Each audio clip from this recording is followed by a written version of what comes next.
The sound of gunfire echoed through the dusty streets of Sweetwater Springs, Wyoming Territory, in the summer of 1875, as Katherine Kane ducked behind a water trough, clutching her reticule to her chest. Her heart pounded wildly, and she cursed the day she'd decided to leave Boston for this lawless frontier town.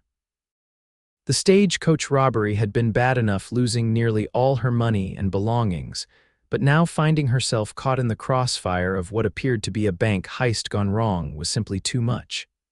"Stay down, madam," a deep voice commanded as a tall figure dove beside her, his spurs jingling as he landed in the dirt. Katherine glanced up, startled by the sudden appearance of the man. Dust coated his worn leather chaps, and a bandana covered the lower half of his face. Above it, the most startlingly blue eyes she'd ever seen crinkled at the corners as he peered around the edge of the trough. "I was planning on it," she replied tartly, pressing herself further against the rough wooden boards. The man pulled his revolver and fired 3 rapid shots down the street. "Name's Dawson Jenkins," he said, ducking back down beside her. "Not the best time for introductions, but seems we might be here a spell." Another volley of gunfire split the air, and Katherine winced. "Katherine Kane," she managed, her voice steadier than she felt. "Pleasure," Dawson said, tipping his hat slightly before rising to fire again. "You picked a mighty interesting day to visit our little town, Miss Kane." "I didn't pick anything," she muttered. "The stagecoach was robbed yesterday, and I've been stranded here with barely $1 to my name." Dawson's eyes widened slightly. "The Cottonwood Pass holdup, that was your coach." Before Katherine could respond, a bullet splintered the edge of the trough, sending wood fragments flying. Dawson grabbed her arm and pulled her toward the alley behind them. "We need to move. Now." His voice left no room for argument. They crouched low, running between buildings until they reached a livery stable at the edge of town. Only when they were safely inside did Dawson lower his bandana, revealing a strong jaw covered with several days' worth of stubble. "You're safe now, Miss Kane," he said, holstering his weapon. "Sheriff Blackwell should have those boys rounded up soon enough." Katherine straightened her skirts, trying to regain some semblance of dignity. "Thank you for your assistance, Mr. Jenkins, but I'm hardly safe. I'm stranded in a town I've never heard of, with no money, no possessions save what I'm wearing, and absolutely no prospects." Dawson leaned against a stall post, studying her with those penetrating blue eyes. "What brought you out west in the first place? You don't strike me as the pioneering type." Katherine bristled. "I beg your pardon, my circumstances are hardly your concern." A slow smile spread across Dawson's face. "No offense meant, Miss Kane. It's just that your fancy dress and Boston accent don't exactly blend in here in Wyoming." She sighed, the fight leaving her. "My aunt passed away and left me her property here. I was to live with her, but I arrived to discover she'd been gone for months. The lawyer in town informed me that her house burned down last spring, and all that remains is a small plot of land outside town." "Your aunt was Agatha Kane?" Dawson asked, surprise evident in his voice. "You knew her?" "Everyone knew Miss Aggie, finest baker this side of the Mississippi. That woman could make a pie that would bring tears to a grown man's eyes." His expression softened. "I'm sorry for your loss." Katherine blinked away unexpected tears. "I hadn't seen her since I was a child. When my parents died last winter, her letter offering me a home seemed like Providence." She straightened her shoulders. "But it appears Providence has other plans. You still have her land," Dawson offered. "A useless patch of dirt with nothing on it," Katherine said bitterly.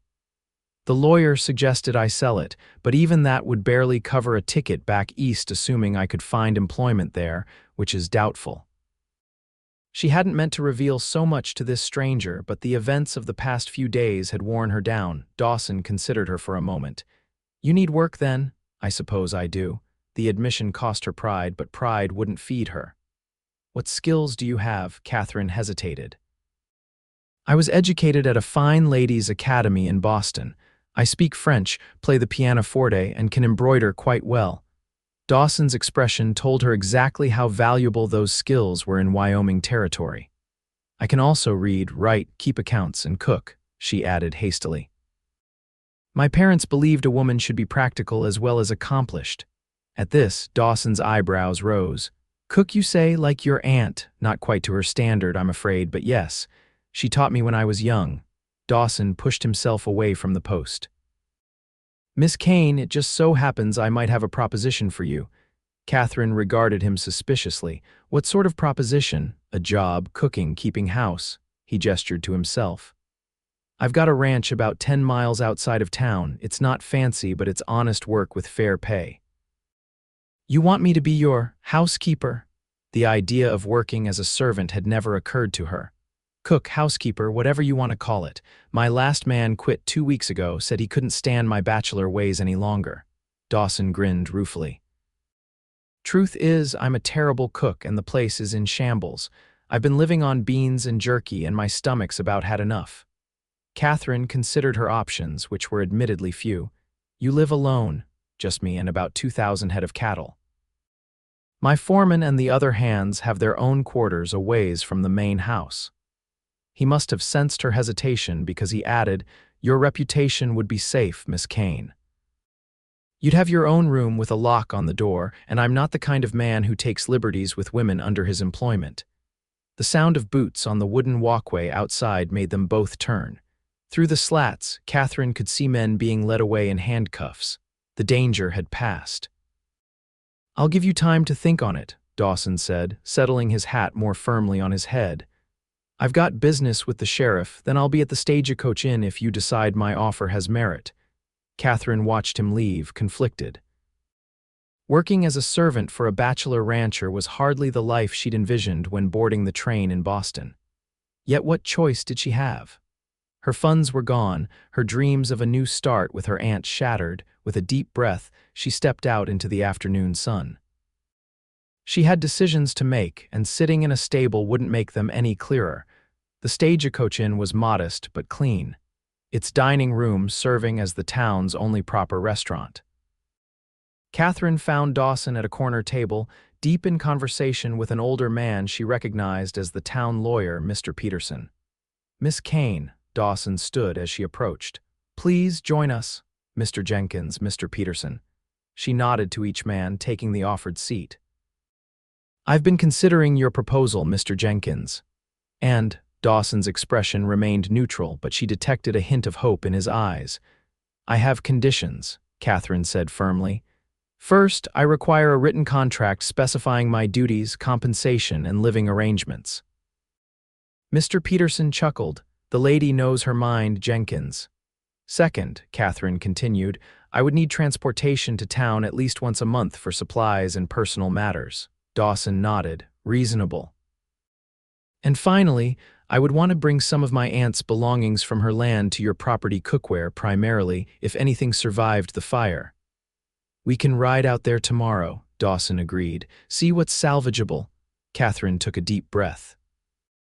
Then, pending the details of the contract, I accept your offer. The lawyer raised his eyebrows. Well, shall I draw up the papers this evening? Please do, Katherine said before Dawson could respond. I'd like to begin as soon as possible. Later, after the contract had been drafted and signed with terms more generous than Katherine had expected, she found herself alone with Dawson in the inn's small parlor. I suppose we should discuss what you expect regarding meals and household management, she said, trying to sound businesslike despite her uncertainty. Dawson leaned back in his chair. Miss Kane, I suspect your idea of household management and mine might differ considerably. My needs are simple. Clean clothes, decent food, and a house that doesn't look like a tornado tore through it. I can manage that, Katherine said, though she wondered about the state of the house she'd be facing. I should warn you, Dawson said, his voice low, the place hasn't seen a woman's touch in. Well, ever. I built it 5 years ago with function in mind, not comfort. I'm sure I can make improvements over time, Katherine replied, already calculating what supplies she might need. Dawson studied her for a long moment. You're not what I expected when I offered the job. Oh. Most women round here wouldn't take kindly to being a bachelor's housekeeper, especially a lady with your upbringing. Katherine lifted her chin. Most women round here, as you put it, haven't found themselves suddenly destitute and stranded. I'm practical enough to recognize an opportunity when it presents itself, Mr. Jenkins. A slow smile spread across his face. Fair enough. We'll head out to your aunt's place at first light, then back to the ranch. It's been an interesting day, Miss Kane. Indeed it has, Mr. Jenkins. The next morning, Katherine rose early, having slept poorly on the inn's lumpy mattress. Her few remaining possessions fit into a small carpet bag borrowed from the innkeeper's wife. She found Dawson waiting outside with a wagon, looking far more refreshed than she felt. "Good morning, Miss Kane," he said, helping her up to the seat. "Ready to see your property?" "As ready as I'll ever be," she replied. The ride to her aunt's land took less than 30 minutes. As they approached, Katherine's heart sank. Where a house had once stood, only a blackened foundation remained, surrounded by overgrown wildflowers and weeds. A small stone well stood intact nearby, and at the edge of the property, a tiny storage shed had somehow survived the blaze. "The fire started in the kitchen," Dawson explained as he helped her down from the wagon. "Spread too quick for anyone to save much." Katherine walked slowly around the foundation, trying to imagine the home that had once stood there. "Did she suffer?" she asked quietly. "No," Dawson said firmly. "She wasn't home. The fire happened after she'd passed. Some say it was lightning, others think maybe vagrants passing through." Relief washed over her. "Thank you for telling me." They made their way to the shed, which proved to be a treasure trove of preserved goods and cooking implements. Aunt Agatha had stored crocks of pickled vegetables, jars of preserves, and even several sacks of flour and sugar, all protected from the elements. "She always was prepared for anything," Dawson commented, helping Katherine load the items into the wagon. "These preserves will be a welcome change from my usual fare." By noon, they had salvaged everything useful from the property, including cast iron cookware, several quilts, and a collection of recipes written in Agatha's spidery handwriting. "This is more than I hoped for," Katherine admitted as they set off toward Dawson's ranch. "Your aunt was well loved in these parts," Dawson said. "If you'd like to visit her grave before we leave town, we can." Katherine nodded gratefully. "I would appreciate that." The cemetery was small but well-maintained, situated on a gentle slope overlooking the valley. Agatha's grave was marked with a simple headstone, engraved with her name and the dates of her life. Katherine stood silently, saying a private goodbye to the woman she barely remembered, but who had nonetheless offered her shelter when she needed it most. As they left town behind, the landscape opened up into rolling grassland, dotted with cattle and the occasional stand of trees. The road became rougher, little more than a pair of wagon ruts cutting through the prairie. "How far is your ranch?" Katherine asked, bracing herself against the jolting of the wagon. "Another hour or so," Dawson replied. "Double D Ranch, not the biggest spread in the territory, but it's mine, free and clear." Katherine nodded, taking in the vastness of the land around them. It was beautiful in its own way, so different from the crowded streets of Boston. "How did you come to be a rancher, Mr. Jenkins?" Dawson was quiet for a moment. "Came west after the war, the big one between the states. Didn't have much waiting for me back home in Kentucky. Worked as a cowhand for a few years, saved every penny, then bought my first 100 acres and a small herd." Pride colored his voice. "Built it up from there." "That's quite impressive," Katherine said sincerely. Dawson shrugged. "Just stubborn, my pa would have said." As they crested a rise, Dawson pointed ahead. "There it is, Double D." Katherine followed his gesture and saw a collection of buildings nestled in a valley with a creek running nearby. The main house was larger than she'd expected, a 2-story structure with a wide porch.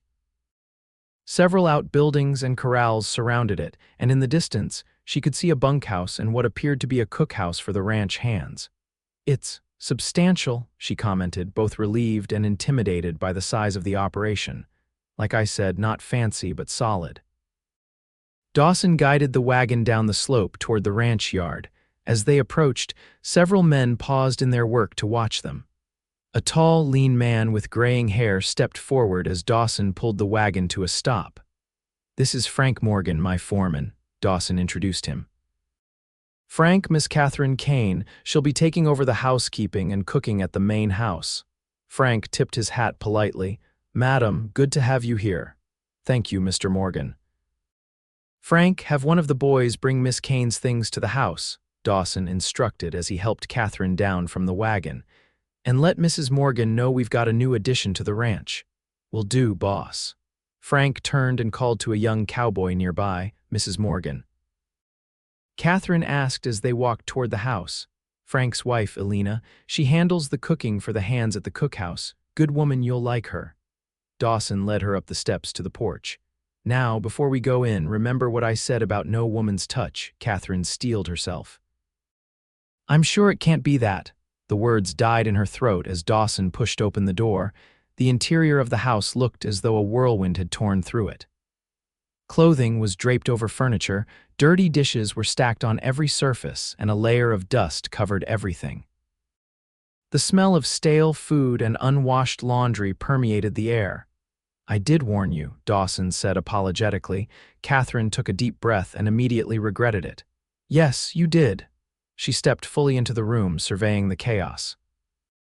"Well, Mr. Jenkins, it appears you weren't exaggerating about needing help."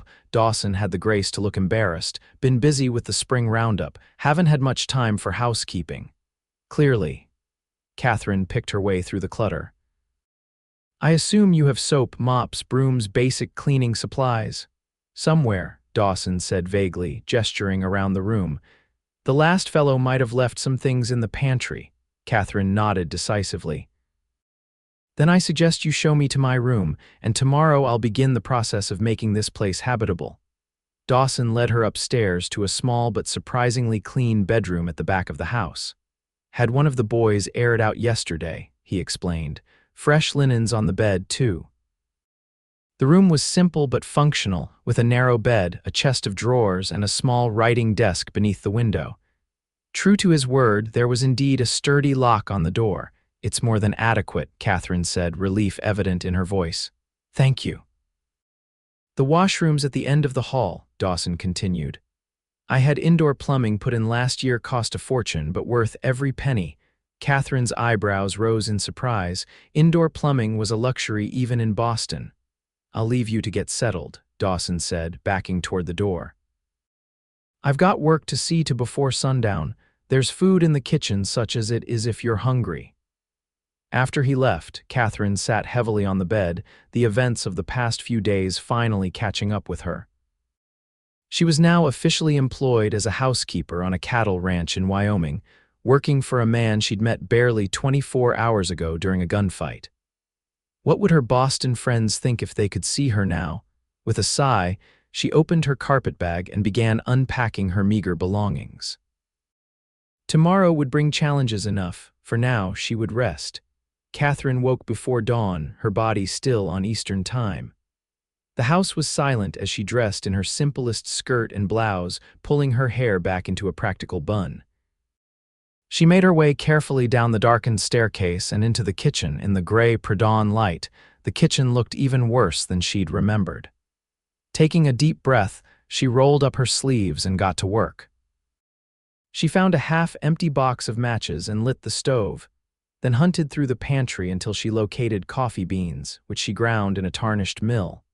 By the time she heard Dawson's boots on the stairs, Katherine had cleared enough space to work and had coffee brewing on the stove. She'd also discovered eggs and bacon in the icebox that appeared fresh enough to cook. "Morning," Dawson said, stopping short at the kitchen door. "You're up early." "Good morning, Mr. Jenkins," Katherine gestured to the coffee pot. "It should be ready in a moment." Dawson looked around the kitchen with surprise. "You've been busy already." "Just getting oriented," Katherine replied. "I thought you might appreciate breakfast before you start your day." "I surely would," Dawson said, a note of appreciation in his voice.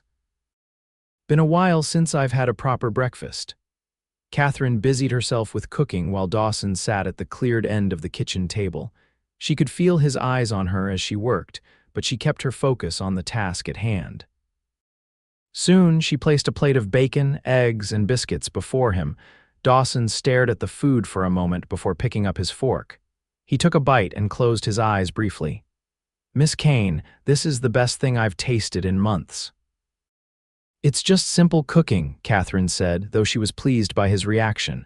Simple or not, it's a far cry better than my own efforts. He ate with enthusiasm, finishing quickly. What are your plans for today? Katherine poured herself a cup of coffee and sat across from him. I thought I'd start by making this kitchen functional again, then work my way through the rest of the house. Dawson nodded. I'll be out with the hands most of the day. We're moving cattle to the north pasture. He hesitated. Do you need anything from town, supplies? A list would take all day to write, Katherine said dryly, but I can make do with what's here for now, perhaps in a few days when I've taken proper inventory. Fair enough. Dawson stood, placing his empty plate in the wash basin. I usually take dinner around sundown, but don't fuss if I'm late. Ranch work doesn't always keep to a schedule.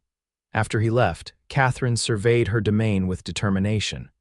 By the time Dawson returned that evening, she had transformed the kitchen. Every surface gleamed, the floor had been scrubbed and the pantry organized. The smell of beef stew filled the air, along with freshly baked bread. Dawson stopped in the doorway, his eyes widening. Good Lord, woman, did you sleep at all today? Katherine smiled tiredly. There's still much to do, but at least we can eat without fear of food poisoning now.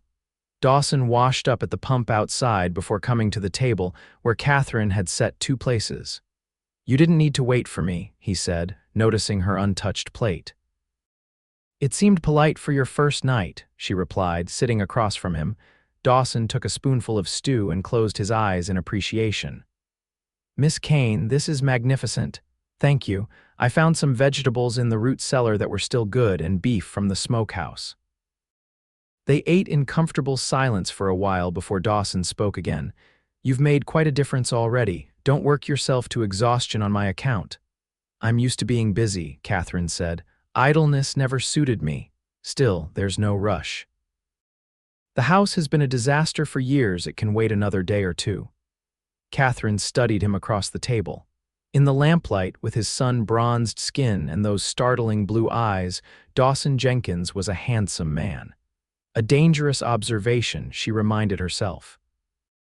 He was her employer, nothing more. Tell me about your ranch, she said, changing the subject.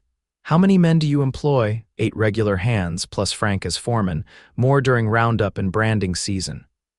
Pride crept into his voice as he continued. Started with just 100 acres, like I mentioned. Now it's closer to 10,000 with 2,000 head of cattle. That's impressive, Katherine said sincerely. It's been hard work, but worth it. Dawson broke off a piece of bread. What about you? What brought you west, besides your aunt's invitation? Katherine hesitated, then decided truth was simpler. Necessity. My father's business failed before his death, leaving my mother and me with considerable debt. After she passed, the creditors took nearly everything. Aunt Agatha's letter arrived just as I was facing the prospect of becoming a governess or shop girl. Dawson's expression softened. I'm sorry for your troubles. Life rarely follows the path we expect, Katherine said, trying to keep her tone light. A year ago, I never would have imagined myself cooking for a Wyoming rancher. And I never imagined having a Boston lady running my household, Dawson countered with a small smile. Yet here we are. As the days passed, Katherine settled into a routine at the Double D. Mornings began before dawn with breakfast preparation, followed by household chores. Afternoons were devoted to baking, mending, and occasionally exploring the ranch property when time permitted. Evenings brought dinner with Dawson, who proved to be a surprisingly thoughtful employer, always thanking her for her efforts and inquiring about her needs. The house gradually transformed under Katherine's care. Rooms that had been chaotic and dusty became orderly and comfortable. She used her aunt's quilts to add color to the sparse furnishings and arranged wildflowers in jars on the tables. The changes didn't go unnoticed. Place hasn't looked this good since. Well, ever, Frank commented one evening when he stopped by to discuss ranch business with Dawson. Elena Morgan, Frank's wife, became Katherine's friend and guide to ranch life. A warm, motherly Mexican woman who had lived in Wyoming for 20 years, Elena taught Katherine about local plants, showed her how to preserve vegetables for winter, and shared stories about Aunt Agatha. Your aunt, she was special lady, Alina told her one afternoon as they worked together, canning vegetables from the small kitchen garden Catherine had started. Very kind, very funny. She teach me English cooking, I teach her Mexican dishes. I wish I'd known her better, Catherine said wistfully. My memories of her are from when I was very young. She speak of you sometimes, Alina said. Show picture of little girl with big bow, say my niece in Boston, very smart girl. The knowledge that her aunt had thought of her brought unexpected tears to Catherine's eyes. Now, Alina patted her hand. She would be happy you are here making new life. As June turned to July, the Wyoming summer brought intense heat during the day and cool, star-filled nights. Catherine adapted to ranch life better than she'd expected, finding satisfaction in the rhythms of work and the simple pleasures of a well-cooked meal or a clean, orderly home. Her relationship with Dawson evolved gradually from formal employer and employee to something approaching friendship. He began lingering after dinner, telling her stories about ranch life or asking about her day. Sometimes they would sit on the porch in the evenings, watching fireflies dance in the darkness while Dawson smoked his pipe. You never speak of going back east, he remarked one such evening in late July. Catherine considered the question. I suppose I've been too busy to think much about it. But you must miss the city, the theaters, shops, society. Some aspects, yes. She looked out at the vast expanse of land, silvered by moonlight. But there's a peace here I never found in Boston, a sense of possibility. Dawson studied her profile in the dim light. You've changed since you arrived. Have I? You're more relaxed, less proper. His voice held amusement. The first week you called me Mr. Jenkins so often I almost forgot my given name, Catherine laughed softly. I suppose the wilderness is wearing away my Boston polish. Not in a bad way, Dawson assured her. You still have all your fine manners, you're just more yourself somehow. The observation startled her, partly because she recognized its truth. Here, miles from society's judging eyes, she felt freer than she ever had in Boston's drawing rooms.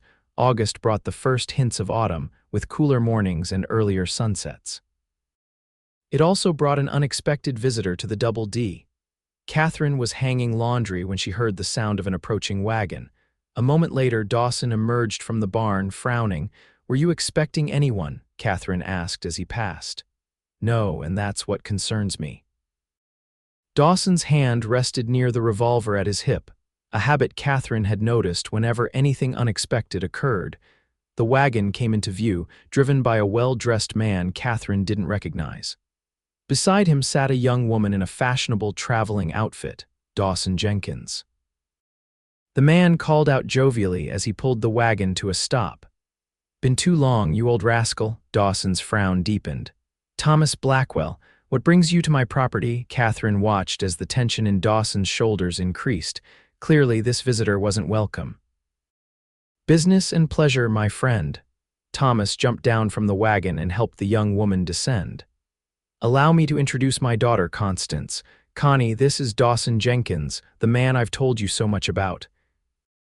The young woman, barely 20, Catherine guessed, offered a gloved hand and a practiced smile. Mr. Jenkins, I've heard so much about you and your magnificent ranch. Dawson tipped his hat politely but didn't take her hand. Miss Blackwell. His gaze shifted back to Thomas. Again, what brings you here, Blackwell? Can't a man visit an old friend? Thomas's smile didn't reach his eyes. We were passing through on our way to San Francisco and thought we'd stop for a day or two. You wouldn't turn away weary travelers, would you? Before Dawson could respond, Thomas noticed Catherine. And who might this lovely lady be? Miss Katherine Kane, my housekeeper, Dawson said, his tone clipped. Miss Kane, Thomas Blackwell and his daughter. Catherine nodded politely, noting the slight widening of Thomas's eyes at the word housekeeper. A pleasure, Miss Kane, Thomas said, his gaze appraising. You don't look like any housekeeper I've ever seen. Mr. Blackwell, Catherine acknowledged, deliberately ignoring his comment. Dawson stepped between them. You can water your horses at the trough, Blackwell, then I suggest you continue on your journey. Thomas's smile faded. Now, that's not very hospitable, Jenkins, especially when I've come with a proposition that could benefit us both. I'm not interested in any proposition from you, Dawson said flatly. You haven't even heard it, Thomas countered. It involves the Sweetwater Valley property. Something flickered in Dawson's eyes, recognition, anger, Katherine couldn't quite tell. Frank. He called and the foreman appeared from the corral. See to Mr. Blackwell's horses. They'll be staying for dinner, then continuing on their way. With that, Dawson turned and strode toward the house, leaving Katherine with their unwelcome visitors. Well, Thomas said, watching Dawson's retreating back, he's as stubborn as ever. If you'll excuse me, Katherine said, gathering her laundry basket, I need to prepare dinner for 4 now, it seems. She hurried after Dawson, finding him in the study, a rarely used room at the back of the house. He stood at the window, his posture rigid with anger. Mr. Jenkins, she said hesitantly. Is everything all right? Dawson turned, his expression softening slightly when he saw her. I'm sorry about this, Miss Kane. Thomas Blackwell is an old acquaintance, not a friend despite what he says. Should I prepare rooms for them? No, Dawson said firmly. They can have dinner, rest their horses, and be on their way. I won't have them under my roof overnight. Katherine nodded, curious but unwilling to pry. As you wish. Dinner will be ready at the usual time. The meal that evening was a strained affair. Thomas dominated the conversation with stories of his business success, while his daughter cast admiring glances at Dawson, who responded with monosyllabic answers and dark looks. So, Miss Kane, Thomas said, turning his attention to her during dessert, how long have you been employed at the Double D? Since early June, Katherine replied, and before that, you're clearly not from these parts. Boston, originally, Katherine said, keeping her tone neutral. Boston. A city of culture and refinement, Thomas exclaimed. However did you end up as a housekeeper in Wyoming? Katherine met his condescending gaze evenly. Circumstances change, Mr. Blackwell, we adapt. Indeed we do, Thomas agreed, though his smile suggested he found her situation amusing rather than admirable. Though some adaptations are more surprising than others. Dawson's fork clattered against his plate. That's enough, Blackwell. Miss Kane's circumstances are none of your concern. Thomas held up his hands in mock surrender. No offense meant, Jenkins, just making conversation. He turned back to Katherine. I must say your cooking is exceptional, Miss Kane. Jenkins is a lucky man to have found you. Thank you, Katherine said stiffly. After dinner, Thomas finally revealed the purpose of his visit. I've acquired the Harrington estate, he announced as they moved to the porch. I plan to expand my cattle operation, and your water rights to Sweetwater Creek would make things much simpler. Dawson's expression hardened. The water rights aren't for sale, not to you, not to anyone. Be reasonable, Jenkins. I'm prepared to offer a very generous sum. The answer is no, Thomas sighed dramatically. I had hoped we could handle this like gentlemen. Very well, he stood. Connie, gather your things. We'll find lodging in town. As they prepared to depart, Thomas paused beside Dawson. Think about my offer, Jenkins. It won't remain open indefinitely. Is that a threat, Blackwell? Dawson's voice was dangerously quiet, a statement of fact. Business waits for no man. Thomas tipped his hat to Katherine. Miss Kane, a pleasure. If you ever tire of housekeeping, I'm sure we could find a position for a woman of your talents. After they left, Dawson remained on the porch, staring into the gathering darkness. Katherine joined him after clearing the dinner dishes. I apologize for subjecting you to that, Dawson said without looking at her. No need to apologize, Katherine assured him. Though I admit to some curiosity about your history with Mr. Blackwell, Dawson was silent for so long that Katherine thought he might not answer. Finally he spoke, his voice low. Thomas Blackwell was my partner when I first came west. We bought land together, started raising cattle. For 3 years we built the business. He paused. Then I discovered he'd been stealing from me, selling cattle that weren't his to sell and pocketing the money. That's terrible, Katherine said softly. It gets worse. When I confronted him, he claimed I had no proof. He was right, the paperwork showed everything as joint property. It would have been my word against his in court. Dawson's hands clenched on the porch railing. So I walked away, left him with the business we'd built and started over with nothing but my saddle and horse. That must have been difficult, Dawson laughed bitterly. That's one word for it. Took me years to rebuild. The Double D is all mine, every acre bought with honest money, including the Sweetwater Valley water rights, which he's been trying to get his hands on for the past 2 years.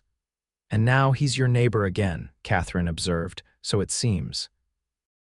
Dawson finally turned to look at her. Blackwell doesn't give up easily, Miss Kane. He may cause trouble. Then we'll face it together, Katherine said without thinking. Dawson's eyebrows rose slightly at her use of we, but he didn't comment on it. Thank you for your support, he said instead. It's been a long time since I had anyone in my corner. The words hung between them, weighted with meaning neither was ready to examine. Katherine felt a flutter in her chest that had nothing to do with the evening breeze. Good night, Mr. Jenkins, she said softly, retreating to the safety of the house. Good night, Miss Kane, Dawson replied, his eyes following her until she disappeared inside. The next morning, Katherine woke to the sound of raised voices. She dressed quickly and hurried downstairs to find Dawson and Frank in the kitchen, their expressions grave. What's happened? She asked, noting the tension in the room. Cattle are missing, Dawson said grimly. About 30 head from the north pasture. Rustlers? Katherine asked. Looks that way, Frank confirmed. Found where they cut the fence. Professional job, 2 clean cuts, tracks covered. Blackwell, Dawson said, his voice hard. Frank nodded slowly. Timing's suspicious, that's for certain. What will you do? Katherine asked. First, we'll check with neighboring ranches, see if anyone else was hit, Dawson said, already moving toward the door. Then we'll ride to town, talk to the sheriff. I'll have food ready when you return, Katherine promised. Dawson paused at the door. Be careful today, Miss Kane. Stay close to the house. His concern warmed her, even as it sent a chill of apprehension down her spine. I will. The men returned late that afternoon, tired and dusty. Katherine had spent the day baking and preparing a hearty stew, keeping herself busy to ward off worry. When she heard hoofbeats in the yard, she hurried to the porch. Dawson dismounted, his expression thunderous. Blackwell's men were seen near our north boundary yesterday, he reported as he climbed the steps. Sheriff's looking into it, but without proof. Nothing will come of it, Katherine finished for him. Exactly. Dawson ran a hand through his hair in frustration. 30 head of prime cattle gone, and that's just the beginning if I know Blackwell. What will he do next? Katherine asked, following him inside. Hard to say. Water rights are his main target, but he'll hit me any way he can. Dawson sank into a kitchen chair, suddenly looking weary. I built this ranch from nothing, Miss Kane. Everything I have is here. Katherine placed a cup of coffee before him, and it will stay that way. Mr. Blackwell doesn't strike me as the type of man who wins in the end. Dawson looked up at her, a ghost of a smile touching his lips. You sound very certain. I am, Katherine said firmly. Men like Thomas Blackwell may succeed through dishonesty for a time, but eventually their methods catch up with them. I hope you're right. Dawson took a sip of coffee. In the meantime, I've posted extra guards on the herds and asked the men to work in pairs. Over the next 2 weeks, tension at the Double D remained high. Katherine noticed Dawson spending more time on patrols, often returning after dark, exhaustion etched on his face. She did what she could to make the house a place of comfort and peace, ensuring hot meals were ready whenever he returned and keeping her own worries to herself. One evening in late August, Dawson didn't return for dinner. Katherine waited, anxiety growing as the hours passed. When the clock struck 10 with still no sign of him, she went to the porch, scanning the darkness for any movement. Relief flooded through her when she finally heard hoofbeats approaching. Dawson appeared, his silhouette familiar even in the dim moonlight. But as he drew closer, Katherine realized something was wrong. He was slumped in the saddle, one hand pressed to his side. Dawson, she cried, forgetting propriety as she ran to meet him. He nearly fell from the horse, catching himself at the last moment. Miss Kane, he managed, his voice strained. Seems I've had a bit of trouble. Katherine helped him down, gasping when her hand came away wet with blood. You're hurt. What happened? Ambush, Dawson grunted as she supported him toward the house. 2 men. Waiting in the trees by Sweetwater Creek. Blackwell's men, Katherine asked, struggling under his weight, didn't stay to ask. Despite his pain, a hint of his usual humor surfaced. Though one of them won't be reporting back to anyone, the other got away. Inside, Katherine helped him to a chair and quickly gathered medical supplies. "Your shirt, please," she instructed, her voice steadier than she felt. Dawson winced as he unbuttoned his shirt, revealing a deep gash along his ribs. "Knife," he explained. "Got too close."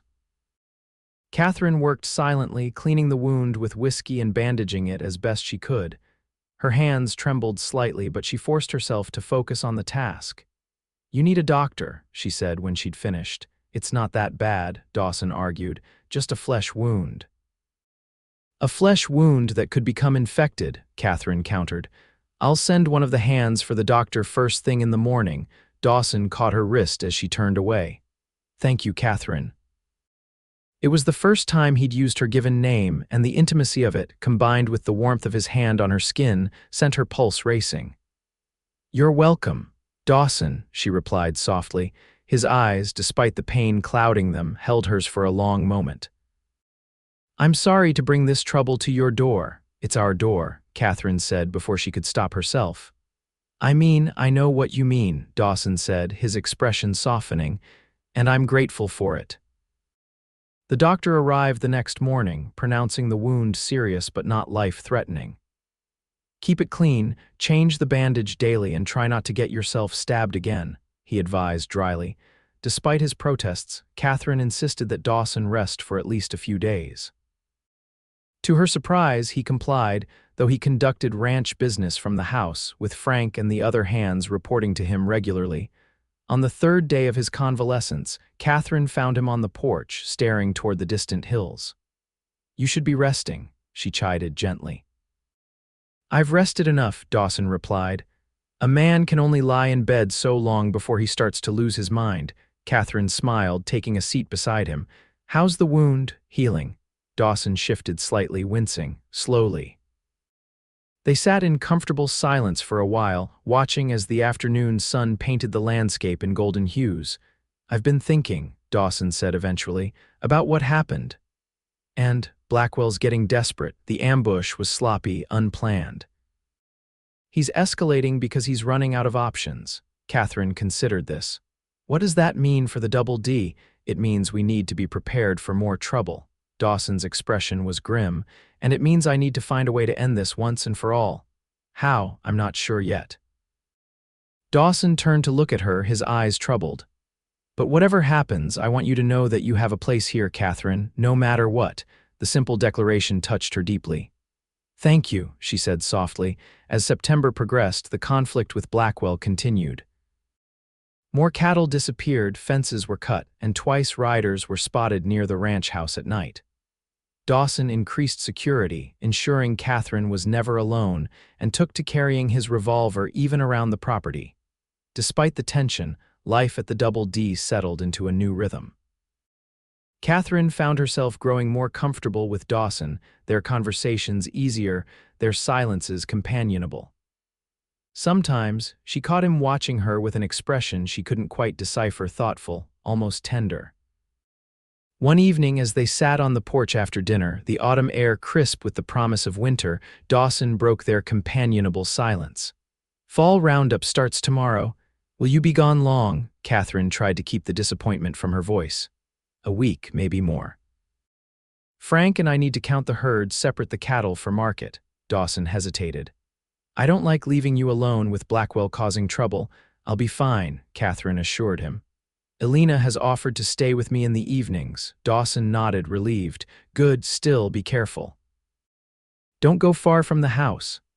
"I know how to use a rifle," Katherine said, surprising him. "My father taught me when I was young, said a woman should know how to protect herself." A slow smile spread across Dawson's face. "You continue to surprise me, Miss Kane." "In good ways, I hope," Katherine replied lightly. "Very good ways." Dawson's voice had dropped lower, and something in his tone made Katherine's heart beat faster. The moment stretched between them, charged with unspoken feelings. Finally, Dawson cleared his throat and stood. "I should turn in."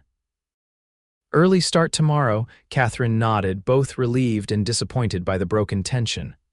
"Good night, Dawson. Good night, Catherine, he paused at the door. I'll miss our evenings on the porch. Before she could respond, he was gone, leaving her with a flutter of emotions she wasn't ready to name. The week of the roundup passed slowly for Catherine. Though Alina's company in the evenings was welcome, she found herself missing Dawson's presence in the house. The meals she prepared seemed less satisfying without him across the table, and the evenings stretched long and quiet without their conversations on the porch. On the sixth day, Catherine was in the kitchen garden harvesting the last of the summer vegetables when she heard the sound of an approaching wagon. Shading her eyes, she recognized Thomas Blackwell at the reins, alone this time. Apprehension tightened her chest as she stood, brushing dirt from her skirt. Her hand went instinctively to the pocket where she kept a small derringer, a gift from Dawson before he left. "Miss Kane," Thomas called, pulling the wagon to a stop. "What a pleasant surprise. Is Jenkins about?" "Mr. Jenkins is away on ranch business," Catherine replied coolly. "Is there something I can help you with, Mr. Blackwell?" Thomas climbed down from the wagon, his smile not reaching his eyes. "Perhaps there is. I was hoping to discuss a business matter with him, but maybe you could convey my message." Catherine remained where she was, keeping the garden fence between them. "I'll be happy to tell him you called. You misunderstand, my dear." Thomas moved closer, his manner deceptively casual. "This is a matter that requires immediate attention, a final offer, as it were. Mr. Jenkins made his position quite clear the last time you spoke," Catherine said firmly. "The water rights are not for sale." Thomas's smile faded. "You seem very confident speaking for Jenkins." "Your relationship must be closer than I realized." Catherine felt her cheeks warm but kept her expression neutral. "Mr. Jenkins is my employer. His business decisions are his own." "Of course," Thomas agreed, though his tone suggested otherwise. "Still, I wonder if he's considered how his stubbornness might affect those around him. His ranch hands, his friends, you." The implied threat hung in the air between them. Catherine's hand tightened around the derringer in her pocket.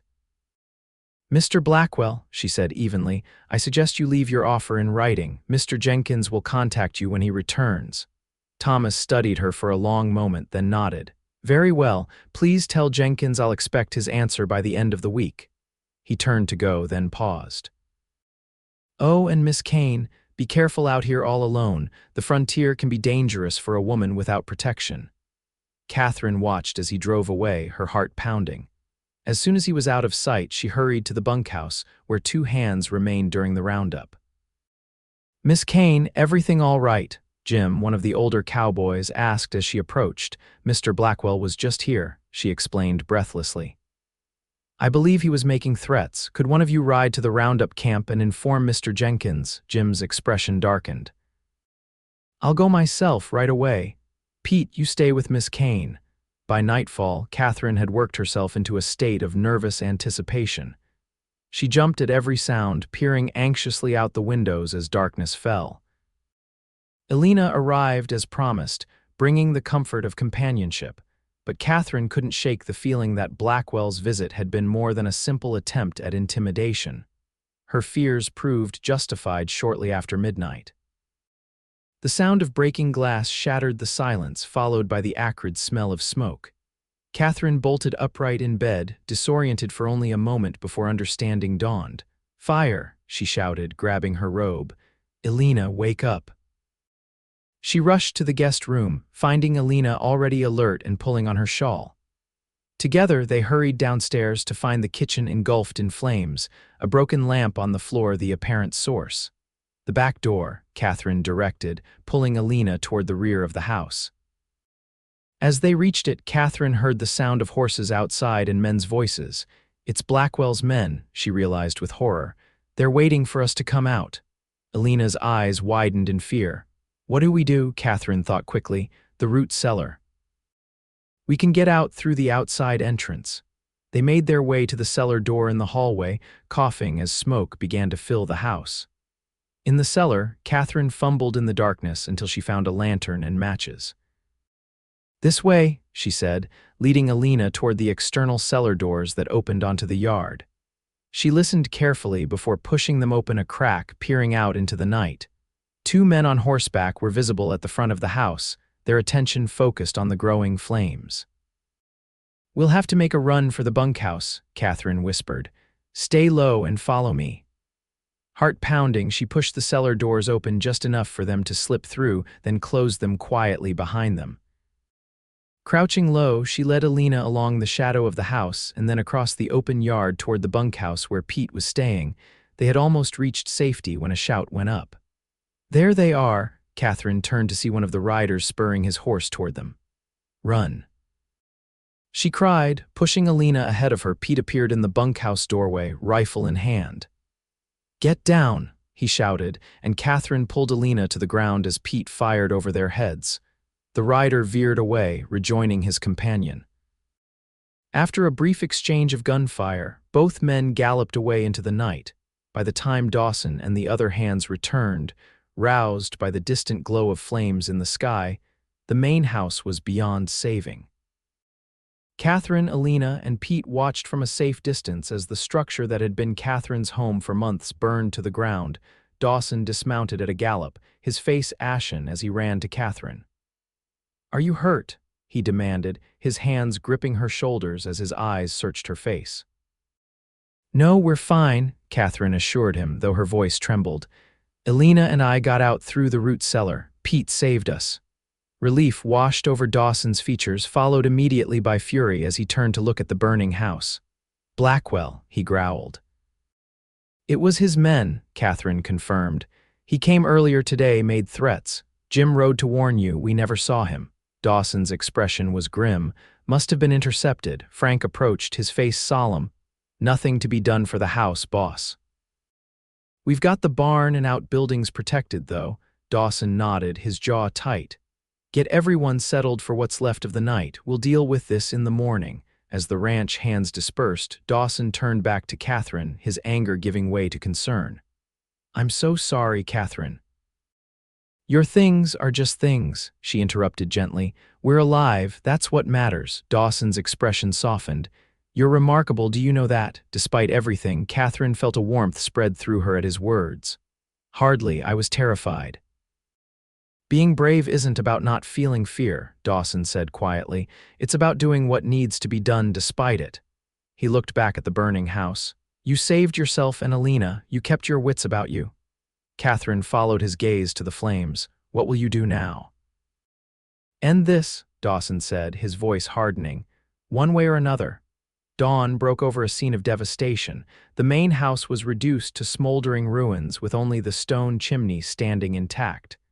Katherine stood at the edge of the destruction, feeling a profound sense of loss. Though she'd lived there only a few months, the house had become her home. Dawson found her there, his expression solemn.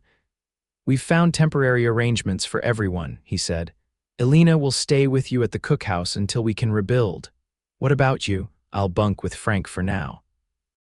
Dawson's gaze shifted to the ruins.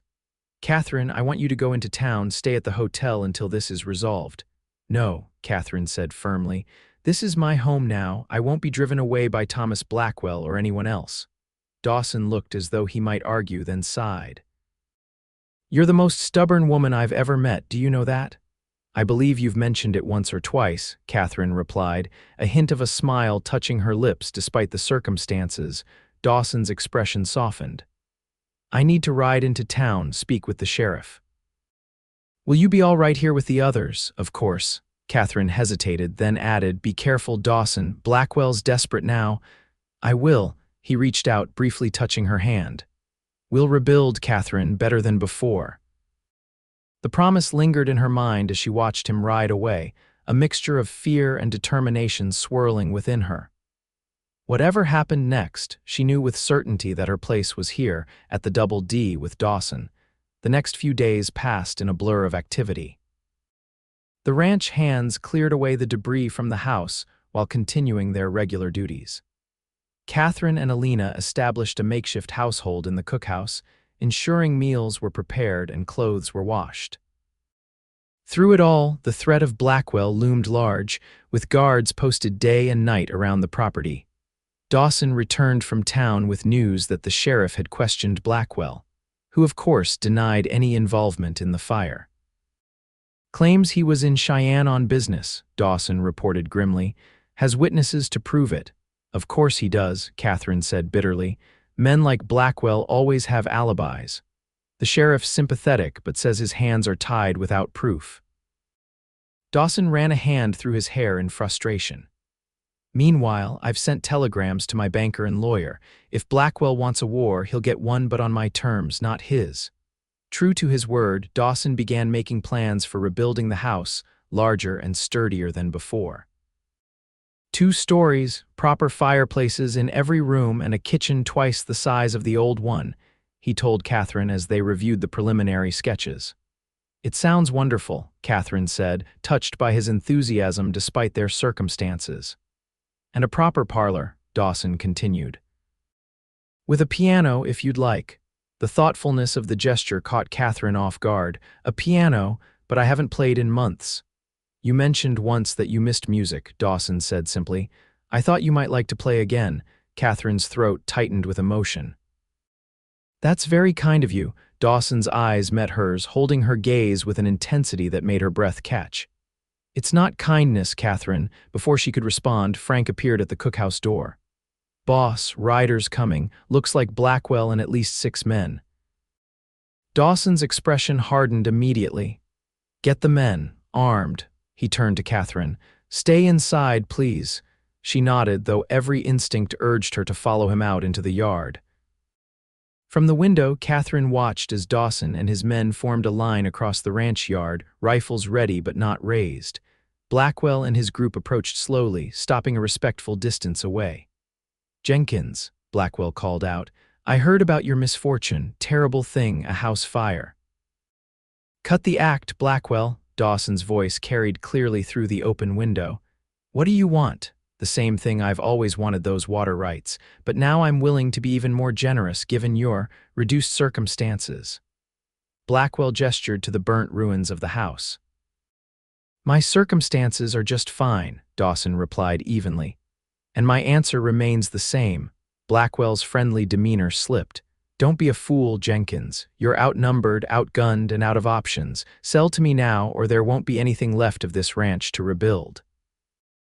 One of Dawson's men shifted, his rifle lifting slightly, but Dawson raised a hand to stop him. That sounds remarkably like a threat, Blackwell. A promise, Blackwell corrected. I'll give you 3 days to reconsider after that. He left the sentence unfinished, the implication clear. As Blackwell and his men turned to leave, Dawson called after them. Blackwell, if anything happens to my people or my property, I'll hold you personally responsible, and this time I won't walk away. Once they were gone, Katherine hurried outside to join Dawson. What now? She asked quietly. Dawson's expression was grim but determined. Now we prepare. The next 3 days were tense. Ranch hands worked in armed pairs, cattle were moved to the most defensible pastures, and supplies were stockpiled in case of siege. Katherine found herself assigned to inventory and prepare medical supplies, a task that left her with too much time to worry about what might come. On the evening of the 3rd day, as the sun began to set, Katherine found Dawson standing near the ruins of the house, staring toward the distant hills. They'll come tonight, he said without turning, somehow sensing her presence. How can you be sure? She asked, moving to stand beside him. Because it's what I would do in his position. Wait until dark, strike when we're least prepared. Dawson finally looked at her, his expression softening. You should go to town, Katherine. Frank can take you. We've had this discussion, she reminded him gently.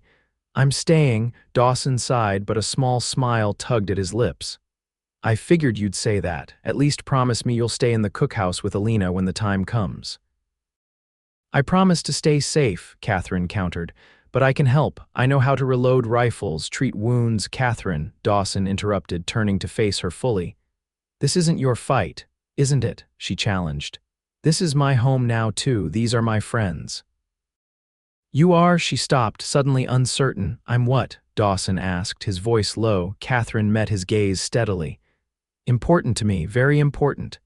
Something shifted in Dawson's eyes, a warmth that made her heart race. Katherine, a shout from one of the lookouts interrupted whatever he had been about to say. Riders coming. From the east, Dawson's expression hardened as he turned toward the sound. Stay with Alina, he said firmly before striding away, calling orders to his men. Katherine watched him go, a sense of foreboding settling over her like a shroud. Whatever happened tonight would change everything one way or another. To everyone's surprise, the approaching riders weren't Blackwell and his men, but a detachment of U.S. Marshals led by a stern-faced man Katherine had never seen before. Marshal James Cooper, the man introduced himself to Dawson. I'm looking for Thomas Blackwell. Confusion crossed Dawson's face. He's not here. His ranch is about 10 miles east. We know, Cooper replied grimly. We've just come from there. His place is deserted. Looks like they left in a hurry. What's this about, Marshal? Dawson asked, his hand still resting near his revolver. Fraud, embezzlement, and suspected murder, Cooper answered. Blackwell's been running a land scheme across 3 territories. His bank in Cheyenne collapsed yesterday when investors discovered he'd been stealing their money. Katherine, who had ignored Dawson's instructions and followed him out to meet the marshals, gasped. Murder, the marshal nodded. His former partner in Nebraska was found dead last month. Circumstances were suspicious. Not his first partner he's crossed, Dawson said darkly. So we've learned, Cooper agreed. We believe he's headed for the border. My men and I are tracking him. He threatened to return tonight, Dawson told him. We've been expecting an attack. Cooper's eyes narrowed. Then we arrived just in time. With your permission, Mr. Jenkins, we'll set up here and wait. If Blackwell shows, we'll be ready for him. As the marshals dispersed around the property, Dawson turned to Katherine. It seems Providence is on our side for once. Justice has a way of finding men like Blackwell, Katherine said, relief washing over her. Blackwell and his men did come that night, but instead of finding a vulnerable ranch, they rode straight into a trap set by the marshals. The confrontation was brief but intense. Gunfire erupted in the darkness, followed by shouts and the thunder of retreating hoofbeats. When it was over, 2 of Blackwell's men were dead, 3 were in custody, and Blackwell himself was badly wounded. Marshal Cooper had him under armed guard in the bunkhouse until he could be transported to Cheyenne to face justice. It's over, Dawson said quietly as he and Katherine stood on the edge of the ranch yard, watching as the eastern sky began to lighten with the promise of dawn. Really over. What will happen to him? Katherine asked. Cooper says he'll likely hang for the murder in Nebraska if not for his other crimes. Dawson shook his head. All this destruction and for what? Greed, pure and simple. Katherine slipped her hand into his, but he didn't win. The Double D is still standing, and now you can rebuild without looking over your shoulder. Dawson's fingers tightened around hers. We can rebuild, he corrected gently, if you're planning to stay. The question hung between them, weighted with unspoken feelings. Katherine looked up at him, at the face that had become so dear to her over the past months. I'd like to stay, she said softly, very much. Relief and something deeper washed over Dawson's features. I'm glad to hear it, because I've grown rather accustomed to your cooking. Katherine laughed, the tension of the night finally breaking. Is that all you've grown accustomed to, Mr. Jenkins? No, Dawson said, suddenly serious. Not by a long shot. He turned to face her fully, still holding her hand. Katherine, when I found you behind that water trough in town, I thought you were just another Easterner who'd be gone within a week, but you've proven me wrong in the best possible way. I wasn't sure I'd last a week myself, Katherine admitted with a small smile, but you did. You faced every challenge with grace and courage. Dawson's free hand came up to gently touch her cheek, and somewhere along the way I fell in love with you. The declaration, so simply stated, took Katherine's breath away. Dawson, you don't have to say anything, he said quickly. I know this isn't what you came west for, but I needed you to know how I feel, especially after nearly losing you last night. Katherine reached up, covering his hand with her own. I came west looking for a home, she said softly. I found one not in a place, but in a person.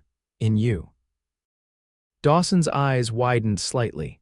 Katherine, are you saying, I love you too? She confirmed, her heart soaring as she finally spoke the words she'd held inside for weeks. I think I have for some time now. The smile that spread across Dawson's face was like the sunrise breaking over the mountains, warm, brilliant, and full of promise.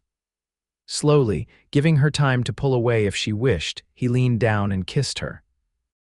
His lips were gentle against hers, the kiss sweet and reverent, as if he couldn't quite believe this moment was real. When they parted, Dawson rested his forehead against hers. "I should warn you," he said, his voice husky, "I'm not an easy man to live with. I'm stubborn, set in my ways, and I've been told I snore something fierce." Katherine laughed softly. "And I'm opinionated, occasionally sharp-tongued, and terribly particular about how the laundry is folded." "Sounds like a perfect match to me," Dawson said, grinning. As the sun crested the horizon, painting the land in gold and crimson, Katherine knew with absolute certainty that she was exactly where she belonged. The journey from Boston society lady to Wyoming ranch woman had been unexpected, filled with challenges and dangers she never could have imagined. But standing there in Dawson's arms, she wouldn't have changed a single step of the path that had brought her home. Rebuilding the Double D Ranch house became a community effort. Neighbors from miles around came to help, bringing lumber, tools, and willing hands. The new house took shape quickly, larger and sturdier than its predecessor, with the promised fireplaces in every room and a kitchen that made Katherine's heart sing. Through it all, Katherine and Dawson worked side by side, their relationship deepening with each passing day. They were married in October, a simple ceremony in the newly completed parlor, with Alina and Frank standing as witnesses. Katherine wore a dress of deep blue silk, Dawson's favorite color, ordered specially from Denver. "Mrs. Jenkins," Dawson murmured that evening as they stood on the porch of their new home, watching the stars appear one by one in the vast Wyoming sky. "Has a nice ring to it, don't you think?" "I'm rather fond of it," Katherine agreed, leaning into his embrace. "Though I must say," Dawson added with a grin, "your cooking hasn't improved much with the change in title." Katherine pulled back to look at him in mock outrage. "I beg your pardon, my cooking is excellent." "It is," Dawson conceded, his eyes twinkling with mischief. "But I had to find some flaw in you, or I might start to think I was dreaming this whole thing." "Charmer," Katherine accused, though she couldn't suppress her smile, "only with you, Mrs. Jenkins." Dawson kissed her softly, then more deeply, his arms tightening around her. As winter settled over the Double D, bringing snow and bitter cold, the new house stood warm and welcoming against the elements. Katherine found unexpected joy in creating a true home, filling the rooms with touches that reflected both her Eastern refinement and her newfound frontier practicality. True to his word, Dawson had a piano shipped from Chicago, arriving just before the first heavy snowfall. The instrument held pride of place in the parlor, and on long winter evenings, the sound of Katherine playing filled the house with music. "You're sure you don't mind?" she asked Dawson one night after playing for nearly an hour. "It's not exactly cowboy music." Dawson, lounging in his chair by the fire, smiled contentedly. "I could listen to you play forever, Katherine. It's like having a piece of heaven right here in our home." The winter passed in peaceful domesticity, punctuated by occasional visits from neighbors and letters from Katherine's few remaining friends in Boston. In one such letter, she learned that news of Thomas Blackwell's arrest and subsequent conviction had reached the East Coast, causing a minor scandal in financial circles. "He was hanged last week," Dawson reported soberly after returning from a rare winter trip to town for supplies. "The Nebraska murder, just as Cooper predicted." Katherine nodded, feeling no joy in the news, only a somber sense of justice served.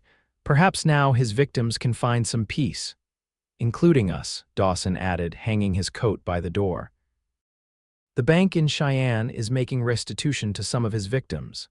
The cattle he stole from us won't be returned, obviously, but we'll receive some compensation." "Will you use it for the ranch?" Katherine asked, passing him a cup of hot coffee. Dawson considered for a moment. "Actually, I was thinking we might set it aside for the future."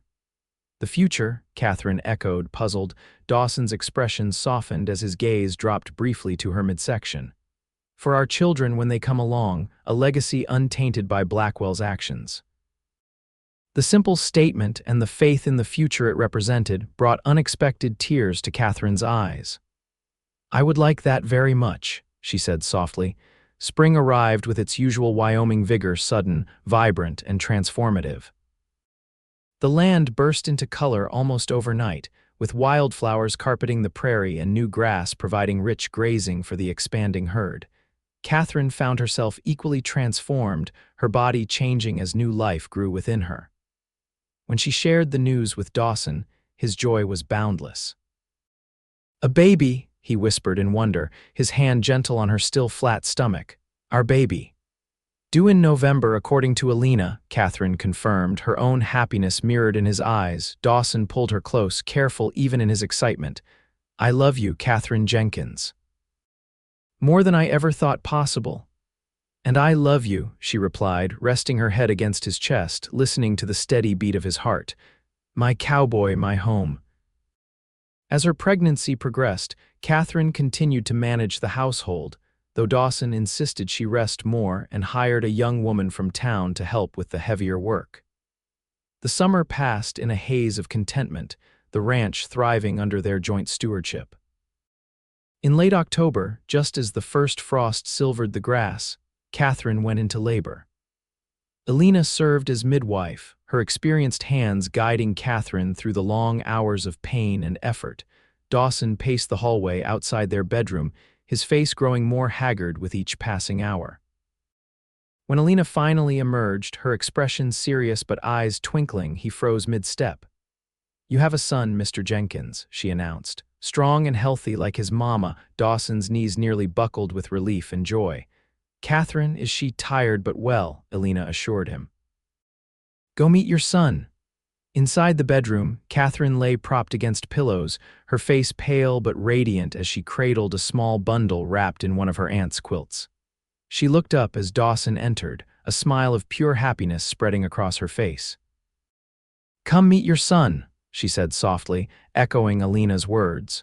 Dawson approached the bed with uncharacteristic hesitation, as if afraid this miracle might vanish if he moved too quickly. When Catherine gently shifted the bundle so he could see the tiny face within, a look of wonder overtook his features. "He's perfect," Dawson whispered, carefully sitting on the edge of the bed, "just like his mother." "Would you like to hold him?" Catherine asked. With infinite care, Dawson took the newborn in his arms, marveling at how something so small could feel so significant.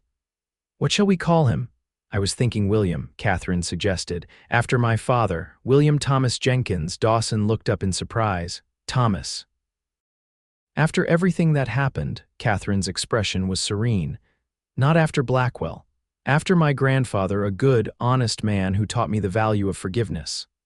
Dawson gazed down at his son, then back at his wife, his heart so full he could barely speak. "William Thomas it is," he agreed softly. "A fine name for a fine boy." As winter settled once more over the Double D, the new family found a rhythm together. William grew quickly, his eyes turning the same striking blue as his father's, his disposition sunny despite the cold and snow outside. On Christmas Eve, with a fire crackling in the hearth and the scent of pine filling the house, Dawson presented Catherine with a small wooden box. "What's this?" she asked, balancing William on her lap as she accepted the gift. "Open it and see," Dawson urged, his expression a mix of excitement and nervousness. Inside, nestled on a bed of velvet, lay a delicate gold locket. Catherine lifted it carefully, opening the clasp to find a tiny portrait of Dawson on one side and a lock of William's dark hair on the other. "Dawson, it's beautiful," she breathed, touched by the thoughtfulness of the gift. "There's an inscription," he pointed out, watching her closely. Catherine turned the locket over and read the words engraved on the back. "To Catherine, who saved me from starving in more ways than one. With all my love, Dawson." Memory flooded back their first days together, her comment about his terrible cooking, his quick retort. She looked up at him, her eyes shining with tears and laughter. "You remember," she said softly. Dawson moved to sit beside her on the settee, wrapping an arm around her shoulders. "I remember everything about you, Catherine, from the moment you ducked behind that water trough, looking both terrified and furious." "I was furious," Catherine admitted with a smile. My new life was supposed to be peaceful and proper, not filled with gunfights and outlaws. And now, Dawson asked, his fingers gently stroking William's cheek as the baby dozed, Katherine leaned into her husband's embrace, the locket warm in her palm.